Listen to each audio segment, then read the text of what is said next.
पूजनीय संत समाज, सज्जनों और देवियों,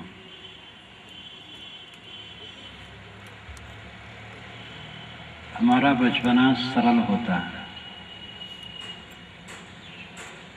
लेकिन बोध नहीं होता। बच्चा किसी बात को लेकर के मचल जाता है, थोड़े में क्रोध करता है, हाथ पैर पटकता है, थोड़े में रोने लगता है, खुश हो जाता है, अबोध रहता है, लेकिन सरलता रहती है। बच्चे लड़ते हैं, एक दूसरे को मारपीट भी देते हैं और दूसरे समय फिर आकर के मिल लेते हैं, वो भूल जाते हैं। सरल होते हैं, अबोध होते हैं। बचपना की विशेषता है सरलता। जवानी में बोध हो जाता है, व्यवहार की समझ हो जाती है, इसलिए किसी बात को लेकर के मचलना, रोना, बिगड़ना ये नहीं होता। लेकिन सरलता खत्म हो जाती है। जवान सरल नहीं रहता, कुटिल हो जाता है, अनेक वक्रता आ जाती है। जवान को व्यवहार की तो समझ हो गई थोड़ी मोड़ी, लेकिन अनुभव नहीं रहता। जवानी में सर्वत्र सुख की बहिया आ रही है, ऐसा लगता है। यहां से सुख मिलेगा, वहां से सुख मिलेगा, अनुभव नहीं रहता। परिपक्व अवस्था आते तक वो देखता है कि जहां से मुझे सुख की कामना थी, दुख मिला, तब अनुभव होता है। परिपक्व अवस्था और बुढ़ापा में अनुभव बढ़ जाता है, तो इस अनुभव से उसे वैराग्य मन में होना चाहिए, निष्कामता, अनासक्ति होनी चाहिए। संसार का कच्चा चिट्ठा आज तक उसने देख लिया, कैसा है भंगार, पूरा भंगार है। लेकिन वैराग्य नहीं होता है, खींच होती है, उद्वेग होता है। बूढ़ा उद्वेगित रहता, क्रुद्ध, अंदर अंदर तामस में जलता रहता। रोते रोते आदमी जन्मता है और शिकायत करते करते जीता है और पछताते पछताते मरता है। ये जिंदगी की हार। अभी आपने भजन में सुना, जीत की हार अभी बाकी है, धार अभी बाकी है, पार अभी बाकी है। जवानी में जीत, बुढ़ापा में हार। जवानी में कमाते हैं, बच्चों पर शासन है, जहां रहते हैं जरा सन फन से रहते हैं। बुढ़ापा में पहुंचे, कमाना भी बंद हुआ, एक किनारे बैठ गए, घर का मालिक बच्चा हो गया। अब सब समय सब में त्रुटि दिखाई देती, बच्चा कहे में नहीं, बहू बढ़िया भोजन नहीं बनाती, बाहर के लोग भी मेरे ऊपर ध्यान नहीं देते। जब बाहर के लोग आते हैं तो बच्चे से मिलना चाहते हैं, उनसे नहीं मिलना चाहते, क्योंकि उनकी जिम्मेदारी नहीं है, स्वाभाविक है। तो उनको खटकता है, अरे मैंने ही घर बनवाया, मैंने बच्चे पैदा किया, मैंने सब कुछ पढ़ाया लिखाया बढ़ाया, अब मुझे लोग पूछ नहीं रहे, क्योंकि समझ नहीं। आदमी जीवन भर दुख का अनुभव करता है। जवानी में हविस, तृष्णा, और वो असंतोष का दुख, बुढ़ापा में शिकायत, पूरा जीवन दुख से भरा रहता है। मनुष्य का जलता रहता है। जवानी में तमाम कामनाओं में जलता है, बुढ़ापा में शिकायत में जलता है। दुख से भरा जीवन, इस दुख से पार होना जीवन का मतलब है। जैसे कोई बिस्तर बिछाते बिछाते सुबह कर दे और बिस्तर पर लेट न सके, शाम से बिछाना शुरू करे और सुबह हो जाए, फिर काम धाम में लग जाए, फिर शाम आए तो फिर बिछाना शुरू करे और फिर सुबह हो जाए। मनुष्यों की ही दशा है। व्यवस्था व्यवस्था व्यवस्था व्यवस्था करते चले जा रहे हैं और व्यवस्था में जिंदगी पूरी हो गई, शांति अवस्था नहीं आई। व्यवस्था के बाद शांति अवस्था आनी चाहिए, लेकिन व्यवस्था ही बीत गया, शांति अवस्था आई ही नहीं। ये हार, जिंदगी की हार। ये जिंदगी मुक्ति के आनंद को भोगने के लिए है। मानव जीवन मुक्ति के आनंद को भोगने के लिए। मुक्ति का आनंद अहंकार कामना छोड़ने से होगा। अहंकार जितना है बेवकूफी के सिवा कुछ नहीं। मूर्खता, बेवकूफी, अहंकार पर्याय है। कौन सी वस्तु आपकी है जिसका आपको अहंकार है? अभी आ रहे थे, भैंसे की एक गाड़ी जा रही थी, एक लड़की साइकिल से जा रही थी।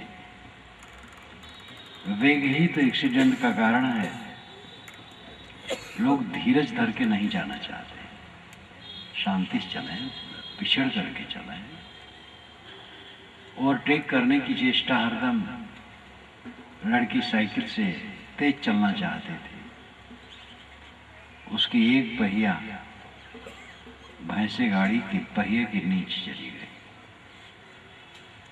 पहिया खराब हो गई, पैर बच गए, सबसे बड़ी बात है। पैर जाता था तो बहुत नुकसान होता। भैंसा गाड़ी आगे निकल गई, फिर वो साइकिल लेकर के एक तरफ खड़ी हो गई।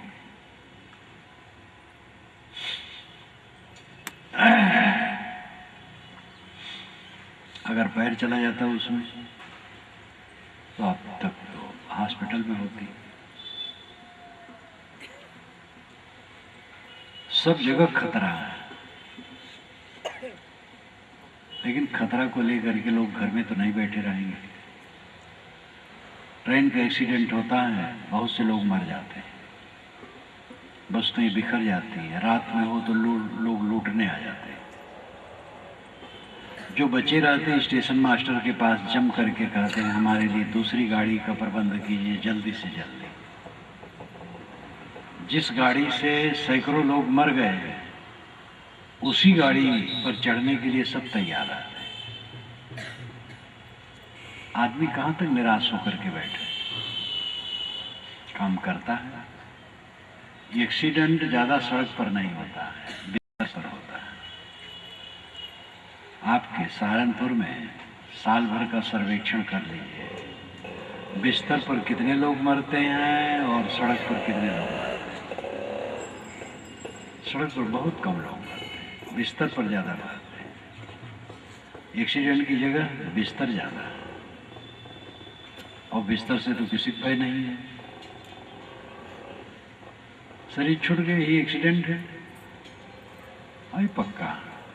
इसलिए इसके लिए डरने की आवश्यकता नहीं, किंतु मर्यादा से चलना फिरना चाहिए, संयम से सब काम होना चाहिए।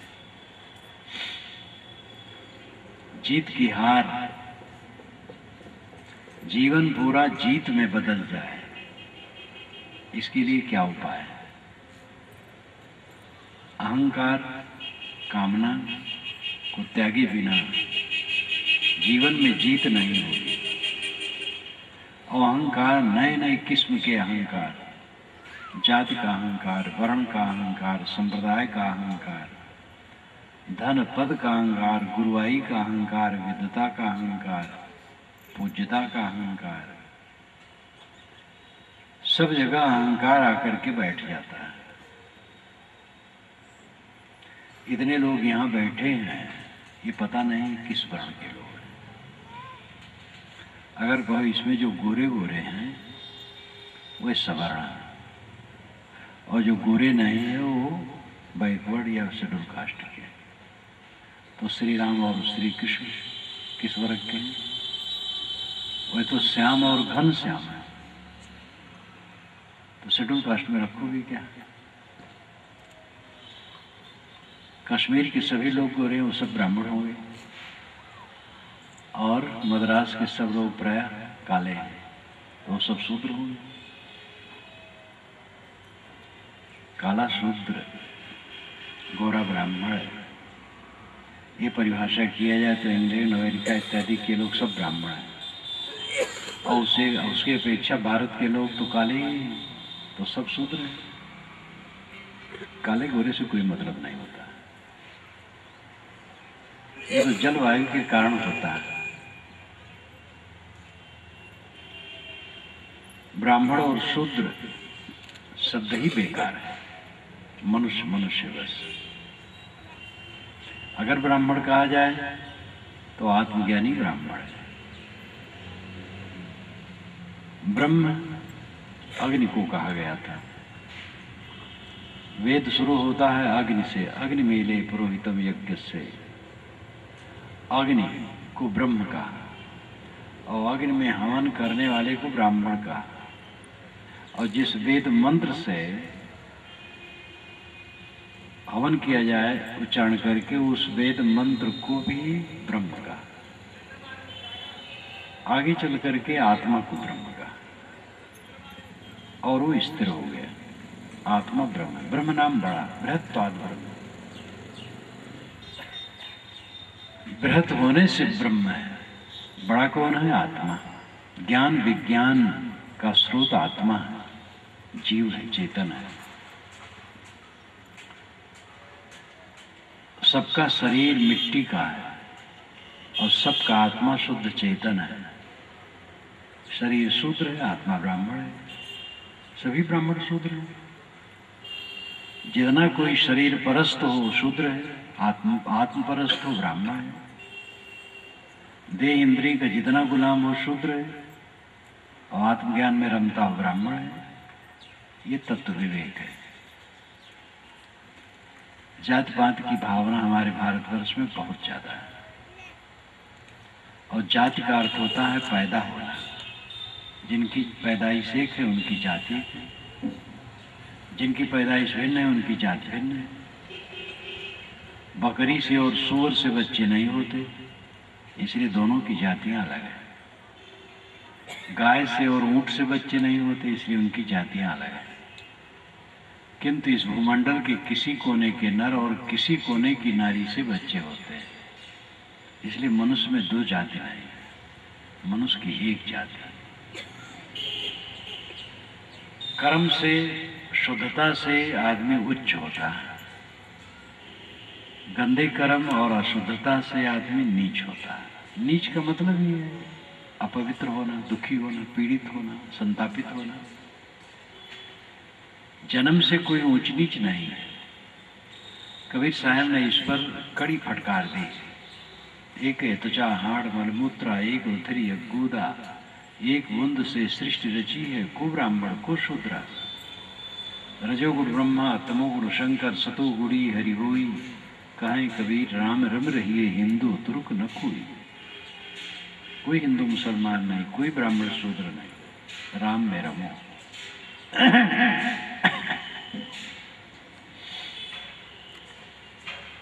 जात पात की भावना, छुआछूत की भावना की परीक्षा होनी चाहिए। मनुष्य की एक जात है, दो जातें नहीं। छुआछूत आचार के आधार पर है, छुआछूत का महत्व है। गंदी स्थिति में है आदमी अछूत है, स्वच्छ स्थिति में हो गया अछूत नहीं। एक मेहतर स्नान करके शुद्ध वस्त्र पहन लिया, अछूत नहीं। दूसरा व्यक्ति है टट्टी घर में गया, टट्टी हो के आया, अछूत है, स्नान कर लिया तो अछूत तो खत्म हो जाए। गंदा आचरण है अछूत है, पवित्र आचरण है अछूत नहीं है। आचार विचार की पवित्रता, शुद्धता और अशुद्धता में छूतत्व अछूतत्व होते हैं। जन्म से कोई छूत अछूत नहीं। आज से 500-600 वर्ष पूर्व सदगुरु कबीर ने ये चाहा था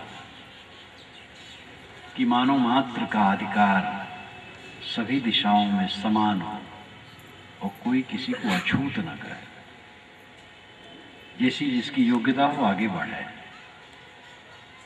और वह आज कानून के रूप में बदल गया। स्वतंत्र भारत में कानून के रूप में बदल गया। ये कबीर विचारों की सच्ची विजय है। लोकसभा भवन और विधानसभा भवन में वर्ण व्यवस्था के समर्थक भले बैठे हों, लेकिन उनको विवश होकर के कबीर के अनुसार मानवीय दृष्टि रख करके कानून बनाना पड़ेगा। वो बना रहे हैं। कानून बनाने वालों में चाहे किसी को खटकता हो खुद, ये रे ब्राह्मण और शूद्र सब बराबर हो जाएंगे, लेकिन मजबूर होकर उनको बनाना। एक थानेदार है, ब्राह्मण है, रूढ़ ब्राह्मण जैसे लोग कहते हैं, ब्राह्मण कहे जाने वाले घर में जन्मा। एक किसी शेड्यूल कास्ट के युवक ने वहाँ पर एप्लीकेशन दिया कि अमुक जगह में मुझे अछूत कह करके अपमानित किया गया। तो उस ब्राह्मण कहे जाने वाले थानेदार को उसे पकड़ना होगा जो उसे अछूत कहा है और जेल भेजना होगा। कानून ऐसा बना है। ये स्वतंत्र भारत में कबीर विचारों का कानून बन गया है। ये कबीर विचारों की गंभीरता है और यही सब समय होना चाहिए। मानवता के साथ अपराध ही नहीं, पाप। किसी को तलवार से मार देना महापाप है, और किसी के मन में बैठा देना कि तुम जन्म से नीच हो और घोर पाप है। उसकी तो आत्मा का हतन कर दिया गया। इसलिए कभी किसी से कोई जाति न पूछे, किस जाति से हो। मनुष्य जाति देख रहे हो, किस जाति से। विवाह शादी करना हो तब आप पूछ ले। अगर आप अंतर जाति शादी मानते हैं तो उसमें पूछने की जरूरत नहीं, आचार विचार और स्थिति देखना होगा। और अगर अंतर जाति शादी नहीं मानते हैं तो जात पूछ लीजिए। वो कभी लड़की और लड़का की शादी करने के संबंध में पूछना पड़ेगा, ज़्यादा नहीं। लोग तो रास्ता चलते पूछते रहते हैं, भैया कौन लोग हो, किस दूध के हो। ये बहुत बड़ी गलती है। कभी जात किसी से मत पूछो। जात देख रहे हो मनुष्य। एक आदमी ने एक से कहा किस जात के हो, तो वहाँ एक बैल बैठा था। उन्होंने कहा ये किस जात का है? ये तो बैल है। ये तो बैल को पहचान लिया, मनुष्य को नहीं पहचानता।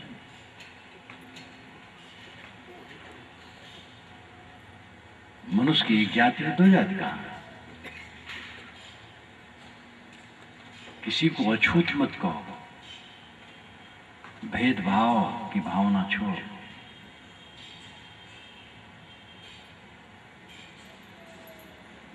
जाति अहंकार, वर्ण का अहंकार, संप्रदाय का अहंकार। हमारा संप्रदाय ईश्वर प्रदत्त है। हमारी किताब ईश्वर ने दी है। हमारा महापुरुष ईश्वर का भेजा हुआ है, अथवा ईश्वर का अवतार है। हमारी परंपरा, हमारा मजहब, हमारा संप्रदाय ईश्वर का बनाया हुआ है। इस भावना ने सांप्रदायिकता का विष बोया है और ये दादागिरी के लिए है। दुनिया की सारी किताबें मनुष्य की रचनाएं हैं। दुनिया के सारे महापुरुष केवल मनुष्य हैं और दुनिया के सारे संप्रदाय मनुष्य की चलाए हैं। यही वास्तविकता है। इस वास्तविकता को स्वीकार कर लेने पर सांप्रदायिकता का विष खत्म हो जाएगा। सांप्रदायिकता के जो विष फैला है उसके मूल में झूठाई है। अलौकिकता की बात, अपने संप्रदाय, महापुरुष और पुस्तक, इन तीन के विषय में अलौकिकता का आरोपण ये सांप्रदायिक विष पैदा करता है। जैसे जाति अहंकार है वैसे संप्रदाय का अहंकार है। हमारे संप्रदाय वाला स्वर्ग और मोक्ष पाएगा, दूसरे वाला नहीं। ठेकेदार बने हैं लोग, मोक्ष और स्वर्ग देने के ठेकेदार ये मजहब वाले बने हैं। मोक्ष और स्वर्ग व्यक्तिगत विषय है। मन मैला है, नरक है। मन स्वच्छ है, स्वर्ग है। मन मोह माया में डूबा है, बंधन है। मन मोह माया से मुक्त हो गया, मोक्ष है। ये व्यक्तिगत विषय है।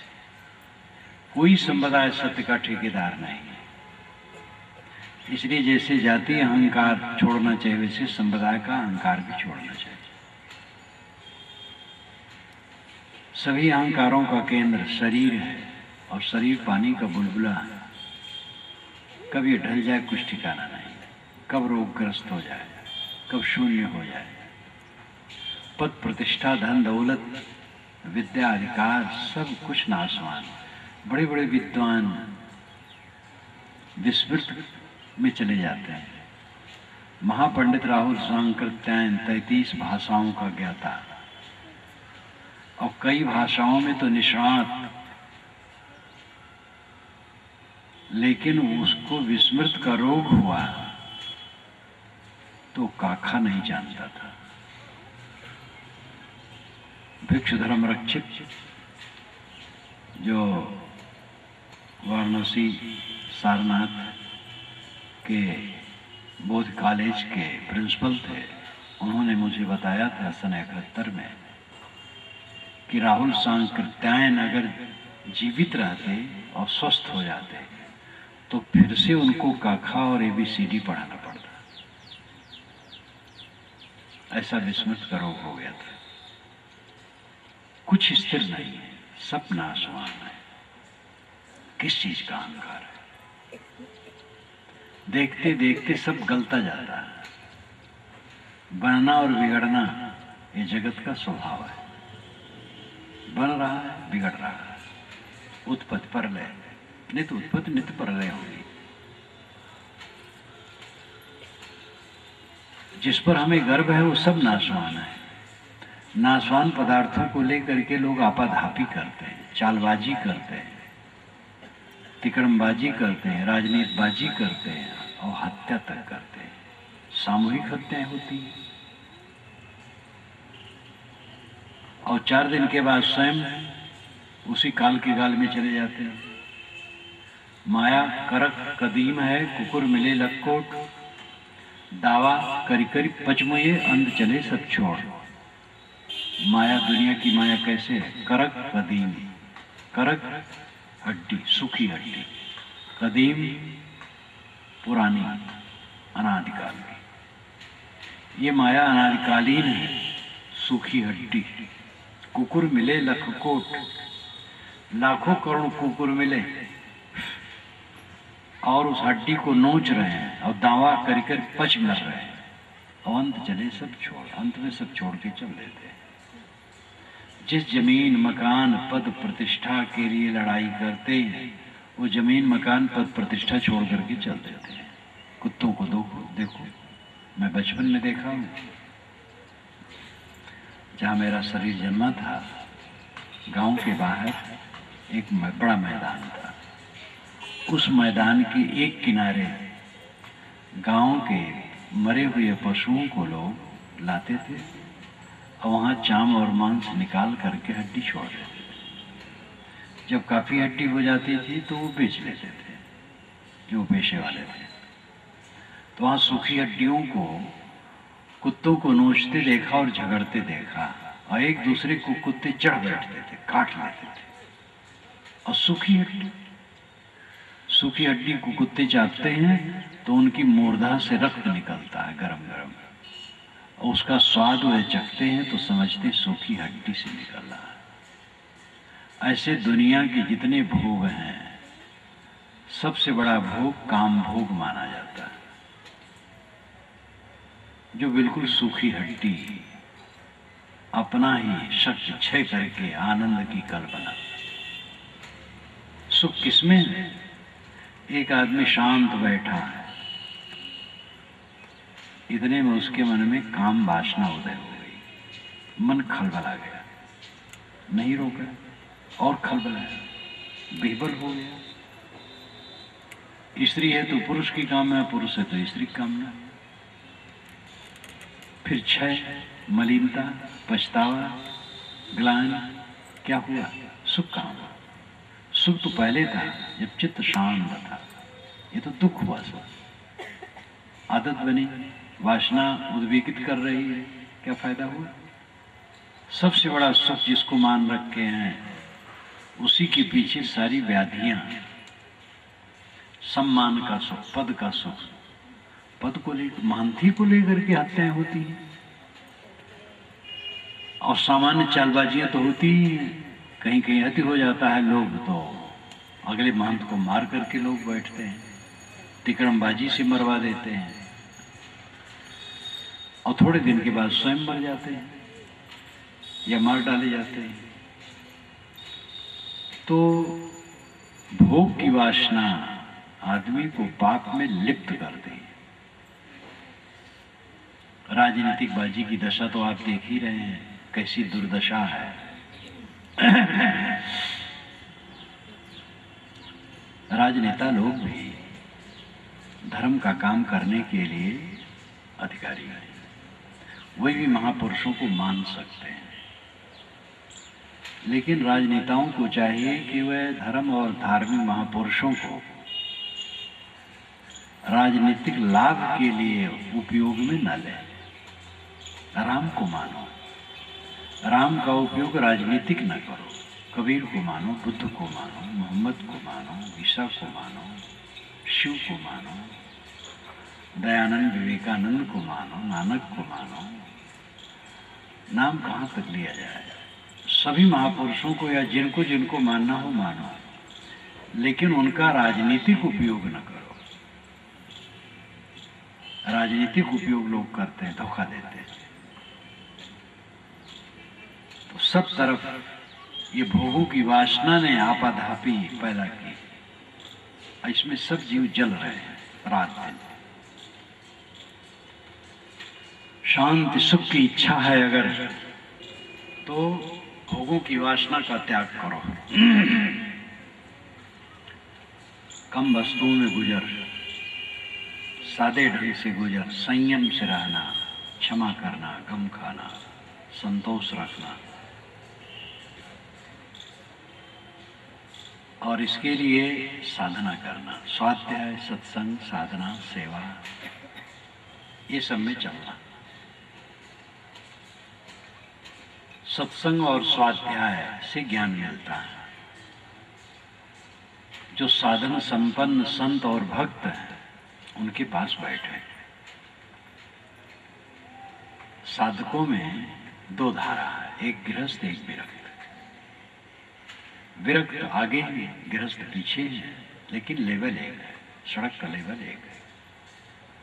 दोनों उस मार्ग में चल रहे हैं। जो साधना में चलता हो, बोध विचार में चलता हो, ऐसे संतों और भक्तों की संगत करो और उनसे विचारों की प्रेरणा लो। दूसरा आधार सदग्रंथ है, ज्ञान के ग्रंथ। ज्ञान के ग्रंथ रखो, उसका पठन पाठन करो। आजकल विज्ञान ने सुविधा दे दी है, प्रवचनों की रिकॉर्डिंग चलती है, और घर में लगा दो, सब सुनते रहें। ये भी सत्संग है। तो ये ज्ञान की खुराक के लिए श्रवण और पठन, ये दोनों की जरूरत है। इसके साथ साथ रोज चिंतन और ध्यान। चिंतन का अर्थ है वास्तविकता का विवेक करना। एक मनोविलास, एक चिंतन, दोनों बड़ा फर्क है। एक बूढ़ा आदमी कल्पना करता है मैं 22 वर्ष का जवान हूं, झोपड़ी में और महल की कल्पना करता है। ये मनोविलास है, ये नरक है। चिंतन का अर्थ है जो जैसे है उसको वैसे देखना। शरीर हड्डी का ढांचा, चाम का थैला, मरवांस का पिंड है, जड़ है। आत्मा शुद्ध चेतन है, मैं शुद्ध चेतन हूँ, शरीर नहीं हूँ। सब चीजें परिवर्तनशील हैं, जीव के साथ कुछ रहने वाली नहीं है। इन वास्तविकताओं को देखना चिंतन कहलाता है। चिंतन से मोह कटता है, मोह कटने से साधना में सरलता होती है। ध्यान का अभ्यास करो, अकेले में बैठो, ध्यान करो। हर आदमी को 1 घंटा, 2 घंटा, 3 घंटा, 4 घंटा, जितना संभव हो 24 घंटे में अलग बैठने का काम करना चाहिए। अकेले में बैठो और संतों से, ग्रंथों से जो विचार मिले हैं उसका चिंतन करो, अथवा सदग्रंथ पढ़ो अकेले में बैठ करके, या चिंतन करो या ध्यान करो। स्वाध्याय, चिंतन और ध्यान, ये 3 को लो। औपचारिक पूजाएं भी अकेले में बैठ करके लोग करते हैं। कोई मूर्ति या पिंड रख लिए, फूल पत्ती चढ़ाते हैं, मंत्र जपते हैं, अच्छा चढ़ाते हैं, ऐसा भी करते हैं। कोई नमाज पढ़ता है, कोई प्रार्थना करता है, ये सब भी अपनी साधनाएं हैं। जिस योग्यता की जो हैं करते हैं, ठीक है, कोई बुरा नहीं। लेकिन कल्याण के लिए चाहिए स्वाध्याय, चिंतन और ध्यान। स्वाध्याय से ज्ञान का अर्जन होगा, चिंतन से मोह कटेगा और ध्यान से वो अवस्था आएगी जिसे आप चाहते हैं, दुखहीन दशा। ध्यान की प्रक्रिया क्या है? सद्गुरु गोविंद ने कहा, सहज ध्यान लो, सहज ध्यान लो। और संतो सहज समाधि भली, सहज समाधि और सहज ध्यान उन्होंने दोनों कहा। ध्यान की पहली प्रक्रिया है चित्त को एकाग्र करने का अभ्यास करना। दूसरी अंतिम प्रक्रिया है चित्त वृत्ति को शांत कर देना। एकाग्र करना और शांत कर देना, दोनों में फर्क है। एकाग्र का अर्थ है एक अग्र, आगे एक। हमारा मन बहुत शाखा वाला है, भटकता रहता है इधर उधर। उसको एक लक्ष्य में बांधें, अकेले में बैठे। उसके लिए तैयारी ये चाहिए कि सात्विक भोजन करो, नशा और मांस से दूर रहो। सात्विक भोजन करो और हल्का भोजन करो, डट के न करो। लड़ाई झगड़ा विवाद कला से दूर रहो, संयम से रहो। और सुबह शाम जब अवसर हो अकेले में बैठो, स्थिर आसन से बैठ जाओ। रीढ़, गला, सिर सीधा रखो, आंखें बंद कर दो और अपने लक्ष्य को एक आधार में टिकाओ। अगर आप किसी महापुरुष को आदर देते हैं, उसके चित्र को मन में ले लो, उसी में मन टिकाओ। ये साकार योग है। आंखें बंद करो, बंद आंखों में अंधकार या प्रकाश जो दिखाई दे उसी में मन को रोको। कोई कल्पना न करो, बंद आंखों में जो दिखाई दे उसी में मन को ठहराओ। सांस अपने आप आती है जाती है, सांस पर मन टिकाओ।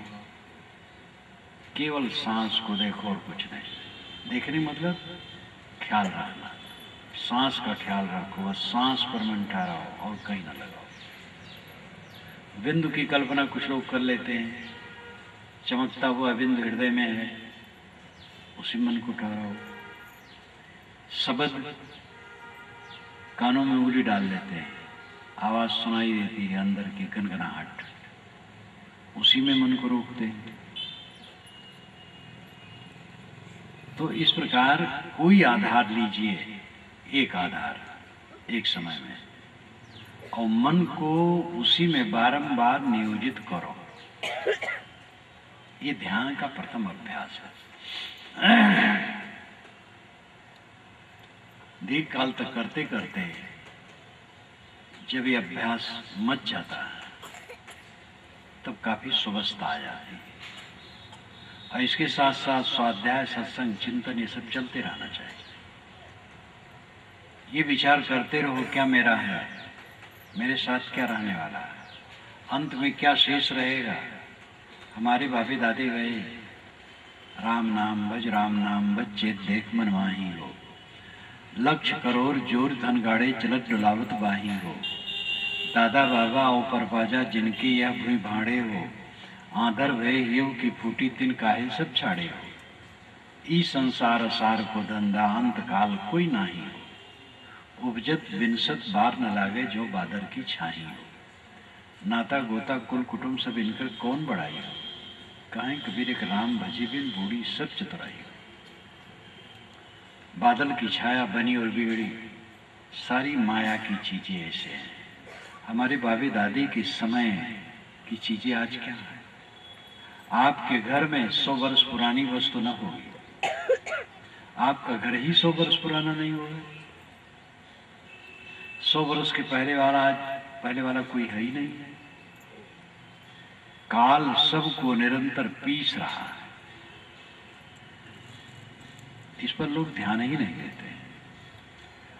भोगों के लिए जोश है, आपाधापी, मेरा हो जाए, मेरा हो जाए, मेरी मर कर करके सब मर रहे, को सवासी नहीं। अपने को पहचाने, अपने को समझें, ध्यानाभ्यास करें। चित्त में वैराग्य बढ़ेगा तो ध्यान का अभ्यास सरल होगा। मैंने कल ही कहा था कि वैराग शब्द से आप घबराएं नहीं, और वैराग का अर्थ घर छोड़ना और कपड़ा बदलना नहीं। जो घर छोड़ करके कपड़ा बदल दिए, जैसे हम कपड़ा पहने हैं, इस ढंग के जो पहनने वाले हैं साधु कहलाते। शर्ट पैंट में, साड़ी ब्लाउज में, धोती कुर्ते में हो गृहस्थ कहलाते। दोनों को वैराग की जरूरत है। मन जितना अनासक्त होगा उतनी शांति पाओगे, जितना आसक्त रहेगा उतना जलोगे।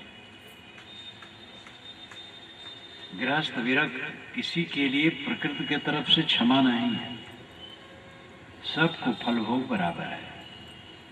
निर्मोहता वैराग्य, अनासक्ति वैराग्य, सारी साधनाओं की रीढ़ है अनासक्ति।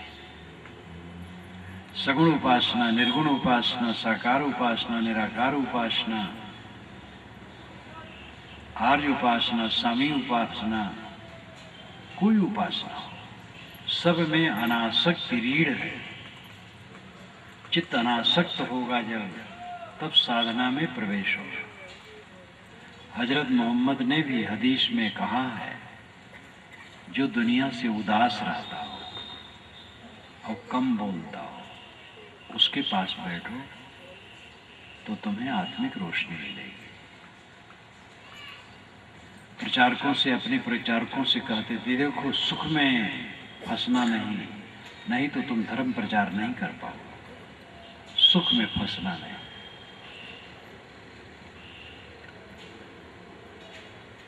बाइबल उठाओ, वेद, कुरान और ग्रंथ, गीता, रामायण, सतगुरु कबीर की वाणी, नानक साहब की वाणी, दरिया साहब की वाणी, गरीब साहब की वाणी, गोस्वामी जी की वाणी, कोई वाणी उठाओ। अनासक्ति पर जोर हर जगह है। लोग कहते वेदों में वैराग्य नहीं है। वेदों में मनुष्य को मर्त्य कहा गया है। मर्त्य, मरण धर्म। जानवरों को मर्त्य नहीं कहा गया। जानवर भी मरते, लेकिन जानवर समझेंगे नहीं, मनुष्य समझेगा। तो वेद के ऋषि मानव मनुष्यों को चता रहे हैं, तुम मर्त्य हो, मरण धर्म हो। हर जगह वैराग की बात मिलती है, हम सुन पाए तो। ये पूरी सृष्टि जो दिखाई देती है वैराग का उपदेश करती है। बचपन से आज तक आप क्या पाए हैं? दुख के अलावा कुछ पाए हैं? ठोकर ठोकर ठोकर, चाटे चाटे चाटे, चाटे और कांटे, क्या पाए? ये जवान लोगों को भ्रम होगा कि नहीं मिलेगा जरूर, जवान भ्रम में रहते हैं। लेकिन कोई जवान अपने पास बैठे बूढ़े से पूछ ले कि बाबा आप जीवन में क्या पाए, तो अगर वो अकल वाला होगा तो बताएगा। ये जवान लोगों को बूढ़े लोग क्यों नहीं बता देते हैं? मालूम होता बूढ़ों को ईर्षा है जवानों से कि हमें नहीं कोई बताया था, हम क्यों बताए, ये भी मुन्ना भोगे दुख। लेकिन अगर किसी जवान को बूढ़ा बताए तो जवान विश्वास भी तो नहीं करेगा, वो सोचेगा इन्होंने तो आनंद ले लिया और हमें भटका रहे हैं। तो जवानी में एक भ्रांति रहती है, सुख आ रहा है, सुख आ रहा है, आ रहा है। बूढ़े तो देख लिए, ठोकर खाते खाते पा गए सुख। मुकदमा में हारे हुए, जुआ में हारे हुए जुआरी की तरह बूढ़े बैठे हैं बेचारे। ये बुढ़ापा जीवन मुक्त के लिए है। ये तब होगा जब साधना भजन में मन लगाओ, आसक्ति छोड़ो, ध्यान करो, चिंतन करो, अंतर्मुख हो। नहीं तो बुढ़ापा रोते रोते बस समाप्त हो जाएगा। हमारे शरीर के अंगों को, बालों को प्रकृति पकाती है, लेकिन हमारे मन को नहीं पकाती। हमारे काले बाल उजले हो जाते हैं, चिकना चाम सिकन से भरा हो जाता है, अंग ढीले हो जाते हैं, सब जितने अंग सब ढीले ढाले और विद्रूप हो जाते हैं। प्रकृति शरीर को, बालों को, सबको पकाती है, मन को नहीं पकाती। मन को पकाने के लिए आपको स्वयं भक्ति, साधना, ज्ञान, वैराग्य में चलना होगा। मन पके तब अमृत है। कच्चे फल, कच्चे आम खट्टे होते हैं, चिकने तो होते हैं लेकिन खट्टे होते हैं। पके आम में सिकन भले हो लेकिन मीठे होते हैं। जवान देखने में सुंदर भले लगे लेकिन एक कच्चे होते हैं, और बूढ़े देखने में सुंदर न लगे लेकिन वो पके होते हैं। किंतु बूढ़ा पका हुआ है जो मीठा, प्रायः बूढ़े खट्टे होते हैं। 4 बूढ़े इकट्ठे होंगे तो अपने बच्चों की निंदा शुरू करेंगे, कहीं भैया राम राम राम राम, कुशल मंगल। कुशल मंगल क्या बताऊं, लड़का कहे में नहीं। अरे माताएं भी अपने बहुओं पर डटी रहती हैं, बहू की निंदा करती हैं, और बहू की जितनी निंदा करोगे समझ लो बुढ़ापा आपके लिए सुखद नहीं होगा। बहू तो बनेगी मलकिन और तुम एक किनारे बैठ जाओगे, तो बासी भात तुम्हें दे दिया करेगी। लेकिन अगर अपने सास को कोई बासी भात देगी तो उसे भी बासी भात मिलेगी जब वो बूढ़ी होगी तो। इसलिए ऐसा नहीं करना। ये माताएं अपने बहुओं को कोसती रहती हैं और ये देवता लोग अपने बच्चों की निंदा करते रहते हैं। कभी बच्चों की निंदा न करो। बच्चे जितनी सेवा करते हैं बहुत है। बच्चे सेवा करें धन्यवाद दो, न सेवा करें धन्यवाद दो। कोई पूछे बच्चे कैसे हैं, अच्छे हैं, आज्ञाकारी हैं, बढ़िया हैं। अच्छा कहने से अच्छा बनता है, बुरा कहने से बुरा होता जाता है। बुराइयां हैं, प्रेम से, स्नेह से समझाओ, रास्ते पर लाओ। कलह करके, वैर करके, घृणा करके किसी को कोई समझा नहीं सकता। आदर से, प्रेम से, स्नेह से कह करके समझा सकता है। जहाँ समझाने की शक्ति नहीं रहती है, अर्थात जो आदमी समझना नहीं चाहता, वो स्टेज दूसरा है। कुछ लोग होते हैं जिनको आप समझा नहीं सकते, वे बड़े शूरवीर और बड़े ऊंचे होते हैं, तो उनसे क्षमा मांग लो, गम खा लो, हट जाओ। उनको इतना घोर अहंकार होता है अपनी बुद्धि का, अपने आचार का, वो डूबने वाले होते हैं। तरने को है दीनता, डूबन को अभिमान। ऐसे अभिमानी आदमी को कोई समझा नहीं सकता। तो ऐसे लोगों को तो समझाने की सोचो ही मत। जब वे मिले हाथ जोड़ लो बस। बाकी लोग ऐसे नहीं होते। जो आम लोग होते ऐसे नहीं होते। आपके घर में शायद ऐसा कोई ना हो इतना उद्दंड, समझाने से वो रास्ते पर आएंगे, और जो ऐसा हो तो उसे हट जाना है। बाकी लोग समझते हैं, नहीं समझेंगे नहीं समझेंगे, अपने को खराब न करो, मीठे वचन का प्रयोग करो, समता से रहो, सुख से जियो, नींद खुले, परिवार वालों को देखो, समझो देवी देवता, पड़ोस वाले देवी देवता, जितने प्राणी मिलते हैं सब भगवान भगवती। दुकान पर बैठो, ग्राहकों को देवी देवता समझो, ईमानदारी से सौदा दो, मुनाफा जो उचित है लो, धोखा किसी को न दो। अपने क्षेत्र में सब जगह इन प्राणियों को भगवान भगवती समझो, चित्त मक्खन बना लो। जीवन में स्वर्ग और मोक्ष दोनों का आनंद लो। मन प्रेम से भरा है, स्वर्ग है, और सब तरफ से अनासक्त है, मोक्ष है। मोक्ष और अनासक्ति और प्रेम ये दोनों एक साथ फलते हैं। जैसे सिक्के के दो पहलू होते हैं, वैसे ये दो पहलू, अनासक्ति और प्रेम, दो पहलू हैं। आप कहेंगे हम प्रेम करेंगे तो मोहग्रस्त हो जाएंगे, और मोहग्रस्त हो गए तो बंधन में हो गए। आप मोह को प्रेम मान लेते ही गलत है। मोह प्रेम नहीं है। अमुक लड़के और लड़की से प्रेम हो गया, लोग कहते, प्रेम नहीं हो गया, मोह हो गया। तो प्रेम और मोह में फर्क है। लड़की से लड़का का प्रेम हो गया नहीं, मोह हो गया। प्रेम में देने की इच्छा होती, लेने की नहीं।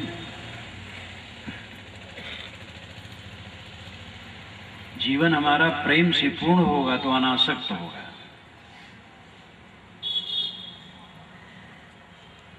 महाराज राम के मन में प्रेम था, मोह नहीं था। मोह होता तो राजगद्दी के लिए बैठ जाते, उनको कोई हटा नहीं पाता। सारी सत्ता उनके साथ थी, कई कुछ न कर पाती। भरत आते, राजगद्दी राम की हो जाती, लेकिन उनके मन में सत्य के लिए प्रेम था, और वे छोड़ करके चल दिए। भरत को गद्दी मिल गई थी,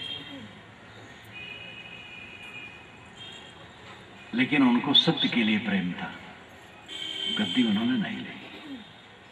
ये प्रेम है। वो लड़की अमुक लड़का से मोह कर ली, ये प्रेम नहीं है, तो मोह है। तो प्रेम के कबीर साहब ने कैसा कहा है, ढाई आकर प्रेम का पढ़े सो पंडित हो। ये लड़की लड़का प्रेम है, चाम का। चाम देख करके मोहा गए, यही प्रेम ढाई आकर का है, वही विद्वान होता है। कम से कम कबीर साहब की साखी तो याद करो। वे प्रेम को सब तरफ का पांडित्य एक तरफ रख देते हैं, और प्रेम का पांडित्य वजनदार बताते हैं। प्रेम का पांडित्य, पोथी का पांडित्य नहीं। जो प्रेम से परिपूर्ण है वो पंडित है। तो मन में प्रेम है और अनासक्ति है, बस स्वर्ग और मोक्ष दोनों है। कमाते खाते तो सब है, जीते सब है, सुख से नहीं रहते। अगर पेट न भरे और तन भर कपड़े न हो और रहने की जगह न हो और कोई दुखी हो, तो ये बात सार्थक लगती है। लेकिन पेट भर खाते हैं, वो कपड़े भी पहने और सोने की जगह भी, फिर भी दुखी। इतने नहीं, बैंक बैलेंस है, नियमित आमदनी है, फिर भी दुखी है। और इतना ही नहीं, अरबपति खरबपति है, लेकिन दुखी है। तो ये दुख धन पद विद्या अधिकार से नहीं दूर होगा, गुरु बाबा बनने से भी नहीं दूर होगा, महंत बनने से भी दूर नहीं होगा, आचार्य मंडलेश्वर जगत गुरु बनने से भी दूर नहीं होगा। ये तो आत्मज्ञान, आत्मशोधन, आत्मसंयम, सारी अहंता कामना छोड़ करके अंतर्मुख होने से होगा। ये काम करो। साधना में लगो, ध्यान चिंतन में लगो। मानव जीवन अत्यंत मूल्यवान है और इसकी सार्थकता साधना में है। सेवा भक्ति शुरुआत है, ज्ञान वैराग्य अंतिम फल है और सेवा भक्ति जीवन भर जरूरी है। ज्ञान वैराग्य में कोई आगे बढ़ जाए और भक्ति कमजोर हो जाए तो ज्ञान वैराग्य ठंडा हो जाएगा। भक्ति तो भूमिका है, सेवा भूमिका है, विनम्रता भूमिका है, उसके बिना तो कुछ नहीं। भक्ति ज्ञान वैराग्य कर्म वाले भी एक विवाद करके एक दूसरे को ऊंचा नीचा कहते हैं, ये गलत है। भक्त की आवश्यकता है, कर्म की आवश्यकता है, वैराग्य की आवश्यकता है, ज्ञान की आवश्यकता है। एक रोटी बनाने में ज्ञान चाहिए, कितना पानी आटा में डालें, कैसे गूंदें, कैसे सेकें, और कर्म चाहिए, सारी चीज़ों को लेकर के भोजन बनाने का काम संपादित करना। और भक्ति चाहिए, श्रद्धा से बनावे, नहीं तो अच्छा नहीं बनेगा। हर काम में ज्ञान भक्ति सब कुछ चाहिए। इसलिए इसमें भी संप्रदाय चल गया, भक्ति मार्गी अलग, कर्म मार्गी अलग, ज्ञान मार्गी अलग, ये गलत है। कबीर साहब ने ऐसा फर्क नहीं माना, उन्होंने सबका समन्वय किया। अन्य संतों ने भी इस पर ध्यान दिया। हम लोगों को ये दुर्लभ समय मिला है, इसका उपयोग करें। केवल कमाने खाने, बाल बच्चे पोसने और महात्मा लोग अपना मठ चलाने में न बिताएं। मठ चला के क्या करते हैं? महात्मा लोग अगर साधना नहीं करते हैं, स्वाध्याय नहीं करते हैं, चिंतन नहीं करते हैं, अंतर्मुख नहीं होते हैं, तो समाज को क्या देंगे? इसलिए महात्माओं का काम अपना है, वे साधना में चलें। भक्त लोग महात्माओं की संगत करके साधना में चलें और इसी जीवन में दुख से निवृत्त हो। सुबह नींद खुले, मन में कोई दुख का झटका न हो और दिन भर अपना काम धाम साधन भजन करते हुए आनंद से बितावें। बिस्तर पर जाएं, सुख से सो जाएं। सुख से जागना, सुख से सोना, सुख से जीना और सुख से मरना, ये जीवन का फल है। धनी होना जीवन का फल नहीं है, विद्वान होना जीवन का फल नहीं है, पूज्य होना जीवन का फल नहीं है, प्रतिष्ठित होना जीवन का फल नहीं है। सुख से जीना, सुख से मरना जीवन का फल है। और ये भक्ति साधना में चल करके होगा। आप लोगों को धन्यवाद देते हुए मैं अपनी वाणी को विराम देता हूँ।